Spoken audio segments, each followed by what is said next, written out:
Bonjour, je suis Raphaël Tiberghien. Je suis invité par la revue Artaïs à présenter mon travail, donc je vais essayer d'en parler rapidement depuis mon atelier d'Évry-Courcouronnes où je travaille pendant la durée du confinement. Alors, ma pratique, c'est de manière générale une articulation entre écriture et sculpture. Donc, ce sont souvent la plupart du temps des objets, des formes sculpturales, des formes en volume dans l'espace, et il s'agit pour moi de les lier avec un intérêt pour le langage et les mots. Donc là, on a un ensemble de sculptures sonores dans lesquelles j'incorpore des haut-parleurs qui me permettent de mettre de la voix et qui me permettent donc de fabriquer des sculptures qui sont à écouter.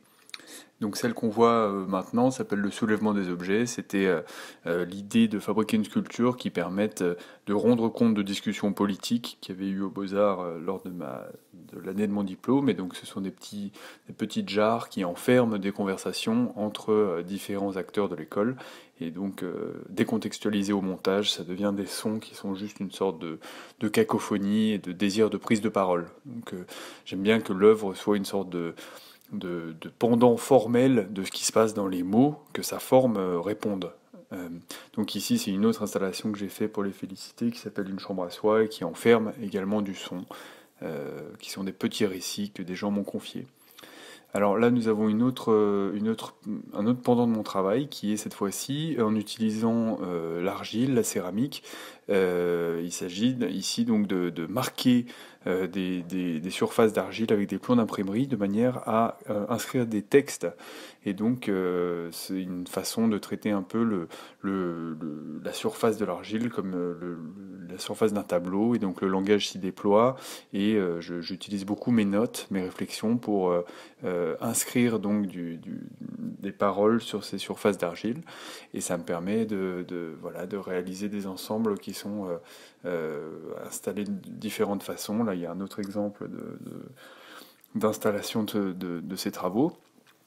Et puis là, on va voir donc sur cette image, donc c'est une installation plus récente, mais c'est un peu sur le même principe où cette fois-ci les plaques d'argile sont directement scellées au mur.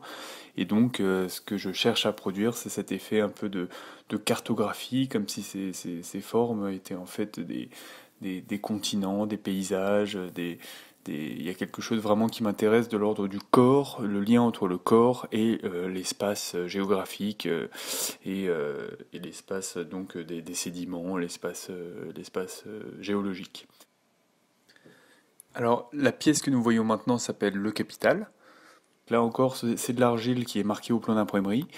C'est une tentative de reproduire des gestes qui sont dans l'histoire de l'écriture, comme le cunéiforme ou l'invention de l'imprimerie.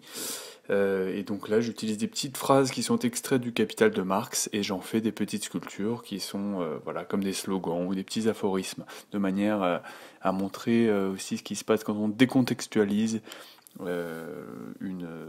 propos et quand on l'extrait de son contexte.